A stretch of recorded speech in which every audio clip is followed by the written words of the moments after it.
घर तेरे करता तेरे सब कुछ है, जिस देवे सो पावे। ये सब कुछ मैं 85 से गुरु जी के साथ रहकर देखता चला आया, आज तक देख रहे हैं। करोड़ों दुनिया मेरी इस आँखों से देखी हुई है, कानों से सुना हुआ है। कितनी दुनिया दिक्कत लेके आई, कितनी दुनिया प्रॉब्लम लेके आई, उनका सबका सलूशन गुरु जी के पास है। बहुत कुछ देखने के बीच बीच में मैं कई बार हैरान हो जाता था कि सुनने में आया है, सुनते हैं, पिछला इतिहास भी है कि जितने महापुरुष गुरु पीर आए हैं, उनके बाद आज जो देखने में मिला, ऐसी कोई भी ऐसी गुंजाइश नहीं थी कि गुरु जी ने कभी किसी को कहा हो कि मैं इस मसले का हल नहीं करता। ऐसा कभी नहीं हुआ। बहुत नज़दीक से देखा है, दिन रात देखा है कि उनकी मेहरबानी थी कि गुरु जी ने अपने साथ मेरे को दिन रात रखा, तभी ये देखने का मौका मिला। घंटा 2 घंटे आना चले जाना, गुरु जी कुर्सी पर बैठे रहें, बहुत कम लोगों का दिखाई देता है।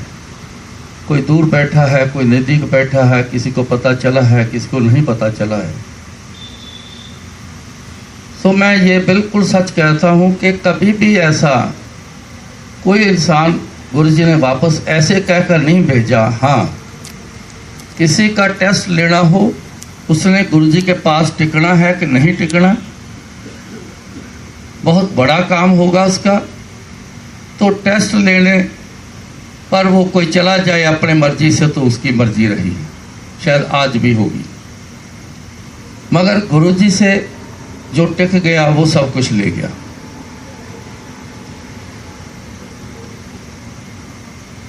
मैं भी उन सज्जनों में हूँ।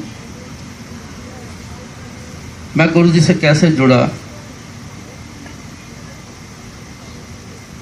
1970 में मेरी आंखों में इन्फ्लेमेशन आई।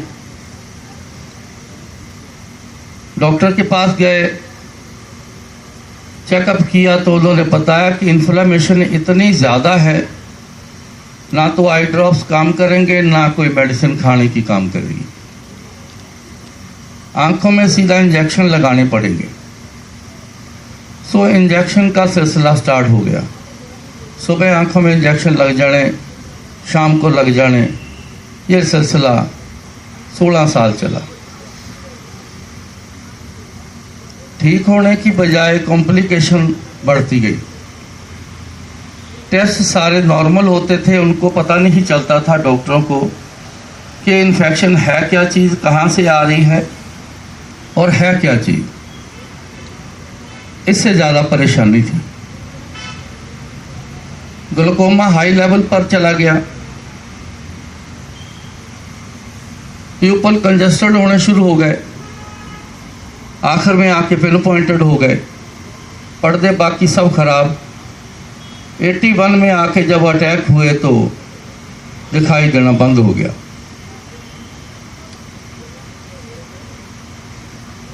82 में गुरुजी जलंधर आकर सेटल हुए थे। उनके सिस्टर की शादी करनी थी, वो कपूरथला शादी हुई है उसकी। उस सिलसिले में जलंधर शहर बैंक्वेट हॉल चुना गया, तो शादी के सिलसिले में आए तो गुरुजी वहीं सेटल हो गए।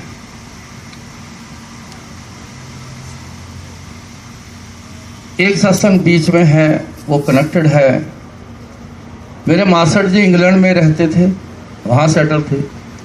उनके हार्ट की बॉडी एक तरफ से श्रिंक कर गई थी, बहुत इलाज किया। डॉक्टर यकूब किसी ने सुना हो तो वो पता है कि सब हार्ट के स्पेशलिस्ट का वो हेड माना जाता है। उससे ट्रीटमेंट हुआ लेकिन जवाब दे दिया। उन्होंने कहा कि जिस एटमॉस्फेयर में आप पैदा हुए हो, एक बार वापस 6 महीने के लिए वहाँ चले जाओ, हो सकता है कि रिकवरी हो जाए। उस लिहाज से वो जलंधर आ गए। आते ही उनको पता चला कि एक नौजवान से लड़के हैं, उनको गुरुजी कहते हैं, बड़े करिश्मे करते हैं। वो वहाँ चले गए गुरुजी के पास। जाते ही गुरुजी ने उनका ट्रीटमेंट किया। ट्रीटमेंट के बड़े तरीके थे गुरुजी के पास। चेस्ट पर पान के पत्ते लगाए और उनको कहा कि जा वापस इंग्लैंड जाके ही चेकअप करवाना है, यहाँ इंडिया में नहीं। तो तुरंत आके मेरे को वापस तो बताओ कि क्या हाल है तुम्हारा। वो गए इंग्लैंड, चेकअप हुआ। हैरान हो गए सारे डॉक्टर कि ऐसा क्या ट्रीटमेंट आपका हुआ है, हमें भी बताओ। फिर उन्होंने कहा कि आपके भी यहाँ संत होते हैं, हमारे भी वहाँ संत हैं, उनकी कृपा से मैं बिल्कुल ठीक हुआ हूँ।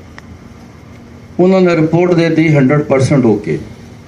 वापस आए, गुरुजी को आके बताया कि गुरुजी देखो रिपोर्ट मेरी, मैं बिल्कुल ठीक हो गया हूँ।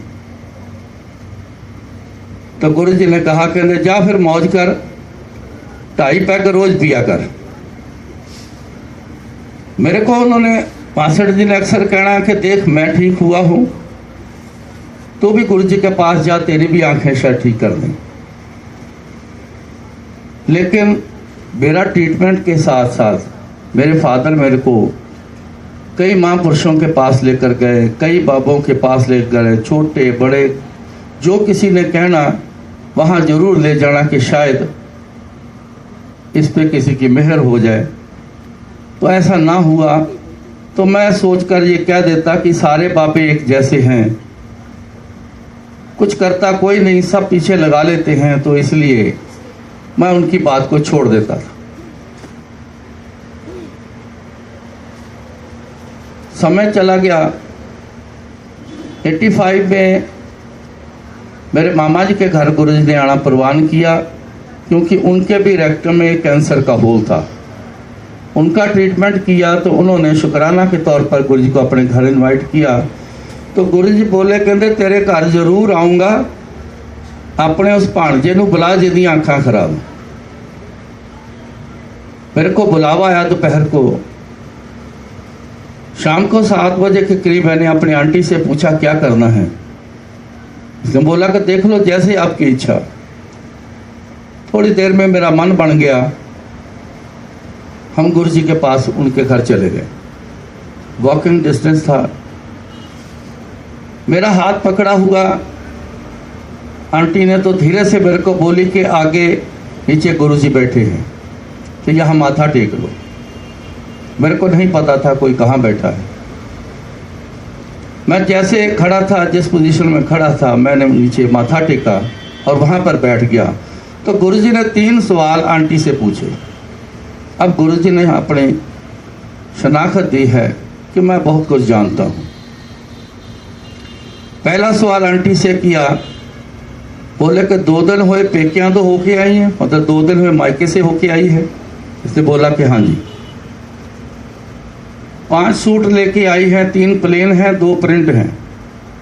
इसने याद करके बोला कि हाँ जी।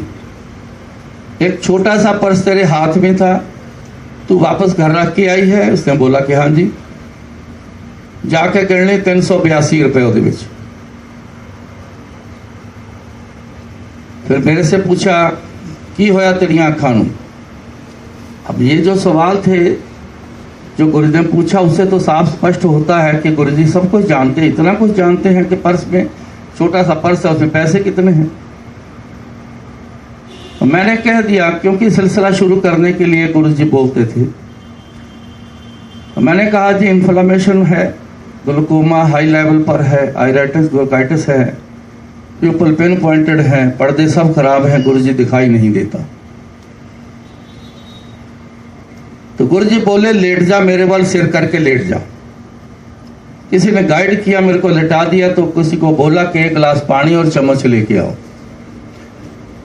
उस चम्मच से पानी को मेरी आंखों में डालते रहे, कभी हाथ से आंख को कुछ करते हैं, कभी चम्मच से आई बॉल प्रेस करते हैं। कुछ देर तक ऐसा ही सिलसिला चलता रहा। फिर गुरुजी बोले कि माचिस लेके आओ। माचिस आई, माचिस जला के उससे हीट आंखों को दी, चम्मच को माचिस जला के गर्म करके वो गर्म चम्मच मेरी आंखों को लगाते रहे। फिर गुरुजी ने बोला कि सुई लेके आओ। जब सुई का बोला तो मैं घबरा गया। मैं कहा उठ जाओ, कहीं आंख में सुई ना मार दें, क्योंकि इन्फ्लामेशन में बहुत छोटी से छोटी इंजरी भी जो है वो बहुत जल्दी पस ले लेती है।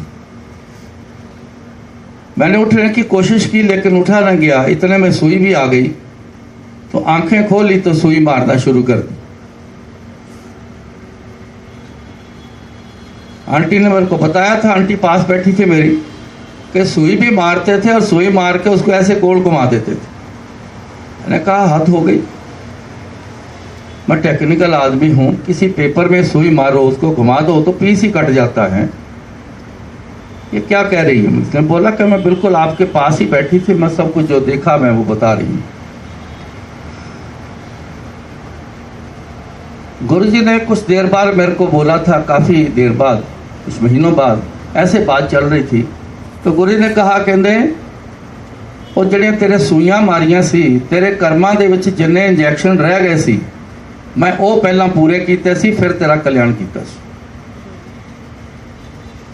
फिर मेरी आंखों में सुई मारने के बाद गुरुजी ने अपनी उंगलियों में सुई मारी, सारी उंगलियों में अपना ब्लड निकाला और मेरी आंखों में डाल दी। तो गुरुजी बोले कहते उठ जा, तेरा कल्याण कर देता। मैं उठ के बैठ गया। मेरे को ऐसे फील हो रहा था कि आंखें इतनी सी मोटी मोटी हो गई। नेगेटिव ख्याल मन में, ये तो सब गड़बड़ हो गई, मेरे को नहीं आना चाहिए था, मैं तो बहुत बड़ी गलती कर गया। अब मैं इस प्रॉब्लम को लेके घूमता फिरूंगा, ऐसा अभी सोच ही रहा था। तो इतने में आंख खुलनी शुरू हो गई। जब आंख खुली तो धुंधलापन पड़ा था बहुत ज़्यादा, और जो मेरे आगे आके बैठे थे वो बहुत हल्के हल्के मेरे को दिखाई देने शुरू हुए, जैसे शैडो होता है, शक्ल नहीं किसी की पता, इतना हल्का दिखाई देना शुरू हुआ। मैंने गुरुजी से कहा, गुरुजी धुंधलापन बहुत है, थोड़ा हल्का हल्का दिखाई देना शुरू हुआ है। तो गुरुजी जैसे बोले, बड़े कॉन्फिडेंस से बोले, कहते कर देता कल्याण तेरा, तू की याद रखेगा। मैंने कहा सतबचन जी, वो ऐसा बोल था गुरुजी का जिसने मेरे को मेरा अंदर जगा दिया था उस टाइम पे, और इतना विश्वास आया था मेरे को। मैं कहा यहाँ कुछ जरूर होगा, क्योंकि हल्का हल्का उस टाइम पे दिखाई देना भी शुरू हो गया था। कुछ देर में गुरुजी चले गए, संगत भी चली गई, हम भी घर वापस आए। फिर मैंने रास्ते में एक रिक्शा आता हुआ मैंने हल्का सा देखा। मैंने आंटी से पूछा, मैं क्या रिक्शे वाला गया? इसने बोला कि हाँ जी। तो घर चले गए हम। मैं पूछ रहा था आंटी से क्या क्या कर रहे थे, मेरे को इतने में याद आया कि वो पर्स में 382 रुपये बोले हैं।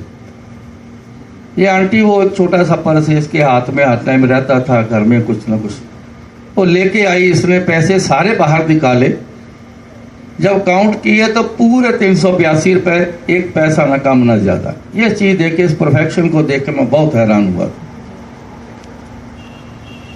मेरे को बड़ी नींद आ गई। हालांकि मेरे को ऐसे में अपने मर्जी से नहीं सो पाता था, इन्फ्लामेशन इतनी ज़्यादा थी कि जैसे आंख बंद करता था तो मेरे दर्द बहुत बढ़ जाती थी। लेकिन बड़ी ज़ोर से नींद आई तो मैं सो गया। जब मैं सुबह उठा तो पूरा विज़न क्लियर था, एक रात में रिवीजन वापस आ जाना। मेरे को यकीन नहीं था कि मेरा विज़न वापस आया है। मैं तो नींद में एक सपना जैसा समझ रहा था, लेकिन मैंने अपने सिर को भी हिला के देखा, कहीं मैं नींद में तो नहीं हूँ, सपना तो नहीं देख रहा। लेकिन सच था, एक रात में पूरा विज़न वापस आना। मैं तो शोर बचा उठा। फटाफट हमने तैयारी करी कि चलो गुरुजी के पास चलें। गुरु जी के पास गए। गुरु जी अपनी कुर्सी पर बैठे थे। जैसे दरवाज़ा खोला, अंदर पैर रखा तो सामने गुरु जी। बड़ी अच्छी स्माइल दी गुरु जी ने और मेरे को कहा, कहते अंकल रात नींद आ गई? मैंने कहा गुरु जी नींद तो बहुत आई। मैं कहा नींद तो छो गुरु जी, पूरी नज़र ही वापस आ गई। तब उस टाइम का गुरु जी ने मेरे को जवाब दिया, जब मैं अपने मास्टर जी को कहता था कि बड़े पापे देखे हैं मैंने, सब एक जैसे हैं। तो गुरु जी ने उस चीज़ का जवाब दिया मेरे को, कहते पापा तू भी कोई नहीं छड़िया, कीता कल्याण तेरा किसी ने? मैं कहा जी नहीं। कहते देख ला। फिर 2-4 दिन बाद मैंने गुरु जी से फिर कहा कि गुरु जी रेडनेस तो अभी वैसे ही है, आप जानते हो इन्फ्लेमेशन का साइन है, रेडनेस है। तो गुरु जी कहते लिया फिर पानी का गिलास। तो गुरु जी के किचन से मैं एक पानी का गिलास, स्टील का गिलास में लेके आया। गुरु जी के पास एक माला होती थी रुद्राक्ष की, वो गले में डाल के वो डिप करके बहुत अमृत तैयार करके देते। दिन में 2-2, 4-4 बार, 5-5, 6-6 बार अमृत तैयार करना। किसी को ना मिलना तो किसी को 7-8 गिलास मिल जाने। उन्होंने अमृत तैयार करके दिया तो गुरु जी बोले, कहते ले पीला, आज तो बाद तेरी लाली भी खत्म। वो ऐसा अमृत जाम मैंने पिया, 2-3 दिन में पूरी रेडनेस भी गायब हो गई। अब पूरे 29 साल हो गए, मई के महीने में गया था मैं, पूरे 29 साल हो गए हैं। कभी आज तक एक बार भी मेरे को आँख के डॉक्टर के पास उस प्रॉब्लम के लिए नहीं जाना पड़ा आज तक। हाँ छोटी मोटी आ जाती है, कभी थोड़ी सी इन्फेक्शन आ गई जो मौसम के लिहाज से है या किसी को हो जाए, तो मैं अगर गया हूँ तो नए डॉक्टर के पास अगर कहीं गया हूँ तो कि आपकी आँखों में प्रॉब्लम क्या आई थी, उनको समझ नहीं आई, क्योंकि वो इन्फ्लामेशन ऐसी होती है आँख में कि ये सारी उम्र नहीं जाती, हल्की सी चाहे रह जाए ज़रूर सारी उम्र रहती है, ये कभी पूरी ख़त्म नहीं होती। क्योंकि इतना ट्रीटमेंट हुआ, इंजेक्शन के साथ ख़त्म नहीं हुई तो वैसे कैसे ख़त्म हो जाना, थोड़ी सी स्टेबल रहती है, लेकिन वो भी नहीं है। गुरु जी हमेशा कहते थे, कहते मैं पक्का काम करदा, कच्चा नहीं करदा। जिसको जो बोल देना गुरु जी ने वही हो जाना। यह मैंने बहुत कुछ देखा हुआ। 16 साल जो साइंस मेरे पे जोर लगाती रही, किसी ने मेरे को 6 महीने रखा, किसी ने 4 महीने रखा, किसी ने 3 महीने रखा, लेकिन कुछ ना हो सका। सो वो गुरु जी ने कर दिखाया। एक सत्संग में सुना के फिर आगे आगरा से भाटिया साहब आए हैं, वो भी अपना सत्संग सुनाएंगे। तो समय हमें ज़्यादा ना लो, क्योंकि सबको पता है कि गुरु जी के क्या क्या करिश्मे हैं। हम सुनाने लगे तो शायद कई महीने साल ही निकाल दें, जितना कुछ दिखा है मेरे फादर के। अब इसमें सत्संग में आप थोड़ा सा ख्याल रखना, ध्यान देना इस बात पे। ये बीमारियां छोटा मोटा, या गुरु जी कहते थे ये तो बहुत छोटी छोटियां गल्लां जिहड़ियां तुसीं मैनूं आके दस दिओ, कोई चंगी चीज़ मेरे को मंगो। मैं तो इन्ना कुछ लैके बैठा, कोई बंदा आंदा ही नहीं मेरे को जो कोई चंगी चीज़ मंग ले। सब कोई लत्त दुखदी, कोई बांह दुखदी, कोई शुगर हो गई, कोई कैंसर हो गया, कोई कुछ हो गया, सब इसे पीछे ने। मेरे फादर के रेक्टम में कैंसर का ट्यूमर हो गया, ट्रीटमेंट चलता रहा, लेकिन आगे जाके डॉक्टर ने कहा कि ट्यूमर ट्रीटमेंट होने के बावजूद इतनी स्पीड से अब बढ़ना शुरू हो गया है कि कुछ ही दिनों में इनका स्टूल आना बंद हो जाएगा, और जो स्टूल है सारा वोमिटिंग के रास्ते फिर बाहर आता है। इतनी ये गंदी बीमारी है। मेरे फादर ने सुन लिया, वो घबरा गए कि ऐसी पोजीशन में मैंने आना है। उन्होंने फटाफट लुधियाने थे मेरे छोटे ब्रदर के पास, वो कहने लगे कि अभी चल गुरु जी के पास। शाम को आ गए 4, 4:30 बजे। गुरु जी पहली शिफ्ट लगा के हॉल में ऐसे नीचे बैठ जाते थे, बैठे हुए थे। तो गेट नॉक हुआ, मैं गया, जाके देखा तो मेरे फादर थे। अंदर आए तो उन्होंने पूछा, आओ पिंडर साहब कितना आए हो? बैठ गए, तो बैठ के उन्होंने बताया कि ऐसा ऐसा डॉक्टर ने बताया है कि गुरुजी अगर आपने मेरे को ठीक ना किया, मैं नरक नहीं भोगूंगा, मैं खुदकुशी कर लूँगा। ये उनकी अब मौज की बात है। या तो मौज में महापुरुषों को, गुरुओं को, परमात्मा को लाना पड़ता है, बाई चांस वो खुद ही मौज में आ जाएं तो उनकी मर्जी। वो खुद ही मौज में वो ऐसा बोल गए, कहते पिंडर साहब तुसी घबराओ ना मैं इत्थे नरक भोगण देंगा ना उत्थे। अब ये है सिरे की बात जो गुरु जी ने बोली है। अब आप थोड़ा सा ध्यान देंगे कि इतनी पावर गुरु जी के पास के ऐसे भी डील करते हैं। उन्होंने मेरे को कहा जा जग में पानी लेके आ, तो मैं लेके आया। गुरु ने वही माला टिप करके अमृत बना के उनको दे दिया। कहते जाओ जग ही ले जाओ, थोड़ा थोड़ा पीते रहना। वो चले गए। कुछ दिनों बाद मेरे को ऐसे हॉल से अपने रूम में जाना, तो मैं साथ साथ ही रहता था, तो मैं साथ ही था। तो जैसे वो लॉबी में आए तो ऐसे मेरे शोल्डर पे बाजू रखी, कहते अंकल तेनों कोई गल कहनी। मैं कहा जी हुक्म करो। वो बोले, कहते तेरे डैडी की जिंदगी नहीं है, उनकी उम्र नहीं है, तेनों पता मैं ट्यूमर श्यूमर मिनट च गायब कर देना। ऐसे चुटकी मार के बोले थे गुरु जी, तेनों पता मैं ट्यूमर गायब कर देना। मैं कहा हाँ जी गुरु जी, पर तेरे डैडी की उम्र ना होने के कारण ऐसा मैं नहीं कर रहा है। ये कर्म भोग के जाएंगे। और उनकी डेट 30 मई रात को 11:05 पर मौत होगी। जैसे मैंने सुना मैं तो एकदम शॉक हो गया, वहां तो खड़ा का खड़ा ही रह गया। गुरु जी अपने रूम में चले गए, मैं वहीं बैठ गया। मैंने दिन गिनती किए तो शायद 26 दिन बाकी रहते थे। दिन निकल गए। 4 दिन पूरे पहले मेरे को गुरु जी ने कहा, कहते जा तू घर चले जा, तो 4 दिन अपने डैडी की सेवा कर ला। तो 4 दिन पहले मेरे को घर भेज दिया, मैं चला गया। दिन भर में 5-7 बार वो बोलते थे कि मैंने टॉयलेट जाना है, लेकिन स्टूल आना तो पहले से बंद हो चुका था कई दिन से। मैं बीच में आता था, चेक करता था, उनको भूख पूरी लगती थी, पेट उनका नरम रहता था। हैरान हो गए हम जब ये चीज़ें देख देख के, रोज़ हैरान होते थे कि वो मटेरियल कहाँ जा रहा है, हमें कोई समझ नहीं। मैंने बोला भी था एक बार गुरु जी को, गुरु जी मगर वो चीज़, वो मटेरियल कहाँ जा रहा है? तो गुरु जी स्माइल दे के बस बात खत्म हो गई। तो जब लास्ट का दिन था, उन्होंने फिर कहा, ये रात को 9-9:30 बजे की बात है। मैंने कहा शायद ये आखिरी बार बोल रहे हैं, टाइम नज़दीक आ गया है। मैं ले गया उनको, टॉयलेट में बिठाया, तो मैं खुद बाहर ऐसे दीवार के साथ खड़ा हूँ। लेफ्ट साइड पे मेरे मेन डोर था हमारे घर का, ज़्यादा से ज़्यादा 10-12 फुट दूरी पर। मेरे को ऐसा लगा जैसे एक साइड से दरवाज़ा खुला, क्योंकि थोड़ा सा ब्लैक दिखा। तो मैंने कहा दरवाज़ा खुला है, मैं दरवाज़ा बंद कर दूँ।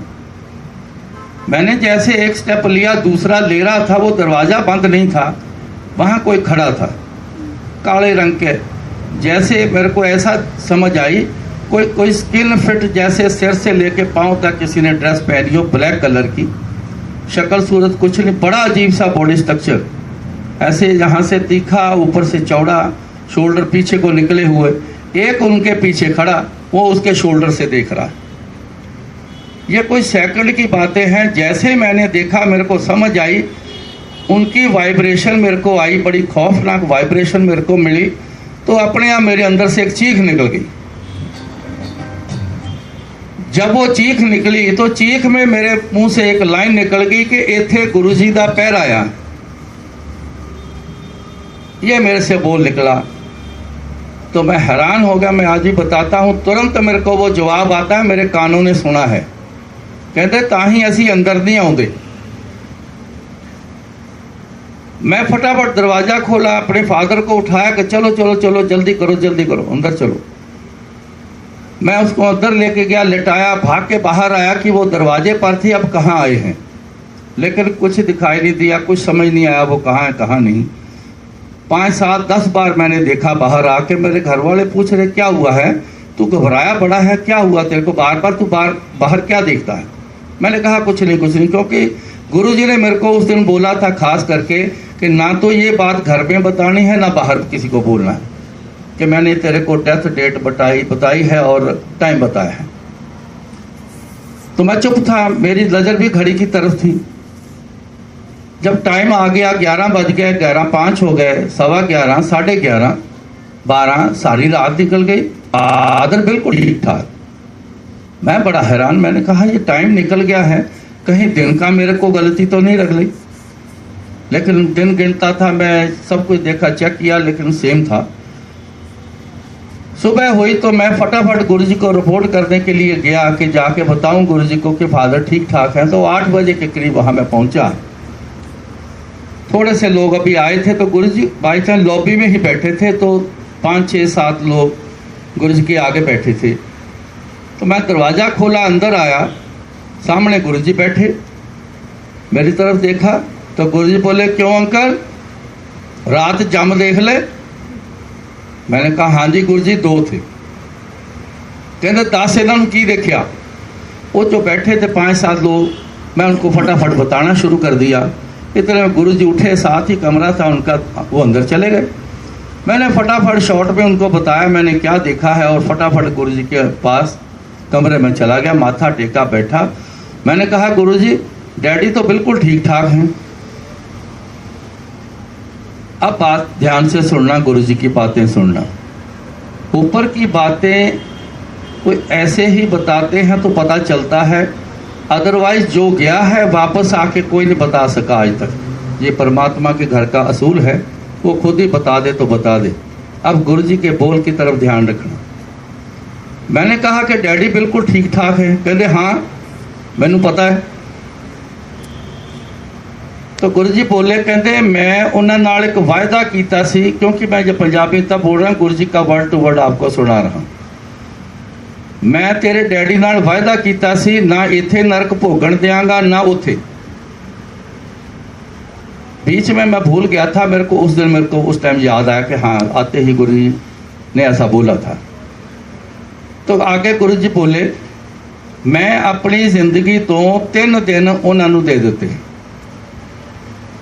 उस 3 दिनों के विच अपना कर्म भोग पूरा करेंगे।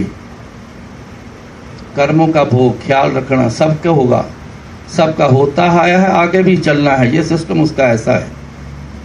जितनी मर्जी हाय हाय कर लें, जो मर्जी कर लें, अपने ही कर्मों का किया हुआ जो जब फल आगे आता है तो हम ही हाय हाय करते हैं। तो कहते इन 3 दिनों के विच अपने कर्म पूरे करेंगे। आगे लाइन बोली कि बैलेंस शीट जब तक नील नहीं होती, डेबिट क्रेडिट नील नहीं होता, तो आगे अकाउंट चलता रहता है, खाते चलते रहते हैं। मतलब जन्म होते रहते हैं, जन्म मरण ये सिलसिला चलता ही रहता है। पता नहीं हम कितने जन्म से आ रहे हैं, कितने जन्म कैसे कैसे जन्म लिए हैं, कर्मों के हिसाब से जन्म मिलता है। आगे पता नहीं कितने खड़े हैं हमारे लिए जन्म। लेकिन गुरुजी के मुताबिक जो उन्होंने एक्सप्लेन किया वो ये है। तो टाइम कहते हैं वही रहेगा 11:05। तो अब तू चाय पी ले और तू घर चला जा। मैंने वहां चाय प्रसाद पिया, घर चला गया। जब मैं घर चला गया तो मेरे जाने के कुछ देर बाद उनके पेन स्टार्ट हो गई। हम पूछ रहे हैं कहाँ पेन हो रही, उन्हें कुछ समझ नहीं आ रही। इतनी जबरदस्त पेन उनके 2.5 दिन पूरे पेन हुई, पूरे 2.5 दिन रात हुई। 1 सेकंड ना हमें चैन दिया तो ना खुद चैन लिया उन्होंने। इतनी जबरदस्त पेन होती थी, उठ के खड़े होते थे और जोर से अपने बॉडी को जमीन पे पटकते थे, मेरी जान निकल जाए, मेरे से बर्दाश्त नहीं हो रहा, ऐसी पोजीशन थी। आखिर के आधा दिन जब रह गया तो फिर वो शांत हो गए। अब कर्मों का भोग पूरा करवा दिया गुरुजी ने। मेरे को जो समझ आता है कि जितने कर्म रह गए थे वो सारे इकट्ठे करके वो 2.5 दिन में पूरे उनके कर्म भोग करवा दिए। तो आधा दिन में शांत रह गए। उनके मुंह से 2 वर्ड निकलने शुरू हुए, वाहेगुरु वाहेगुरु, धन गुरु जी, धन गुरु जी। ये पूरा 11:05 तक एक भी ब्रेक नहीं ली, वो बोलते ही रहे। और जैसे 11:05 हुए, 3 सांस उन्होंने उखड़े से लिए हैं, शरीर छोड़ दिया। अब आप इस गुरु जी की लीला से समझ सकते हैं गुरु जी क्या पावर हैं। आज कोई भी शख्स ये ना समझे कि गुरु जी शरीर छोड़ गए हैं, शायद आज कुछ है या नहीं है। पुरानी संगत में काफ़ी लोग छोड़ चुके, वो कहते गुरु जी चले गए, बस अब क्या रह गया, वो रह गए हैं। लेकिन आप संगत में बैठते हो, देखते हो, पहले से भी बहुत ज़्यादा। अंदर जाके देखो तो सही, क्या क्या लोग कैसे कैसे अपने अपने सत्संग सुनाते हैं, मैं भी देखता हूँ। अभी भी लेटेस्ट भी खाया नहीं जा रहा था, उसके मुंह के अंदर कैंसर था। मैंने कहा जी आप खाओ, अभी देखना आपके अंदर ये खाना जाएगा, ये लंगर जाएगा।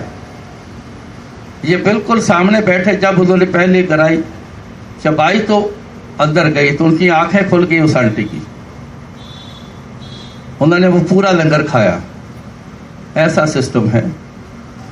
सो गुरु जी की लीला बहुत बड़ी है, अनलिमिटेड उनकी कृपा है, कोई सीमा नहीं। सो सुनाने को तो और भी बहुत कुछ है, लेकिन आगे भी सज्जन बैठे हैं, समय का भी ख्याल है, आप लोगों ने भी जाना है। सो अब रविंद्र भाटिया जी आगरा से आए हैं, बहुत कमाल का है इनका भी सत्संग, और ये सुनाएंगे। जय गुरु जी। संगत जी, गुरु जी कहते हैं कि मैं सत्संग करने वाले और सुनने वाले दोनों को ब्लेस करता हूँ। तो संगत जी, अगर आप भी अपना सत्संग हमारे साथ शेयर करना चाहते हैं तो अपने सत्संग की ऑडियो या वीडियो रिकॉर्डिंग करके दिए हुए नंबर पर आप ईमेल कर सकते हैं, या फिर आप हमें व्हाट्सएप भी कर सकते हैं।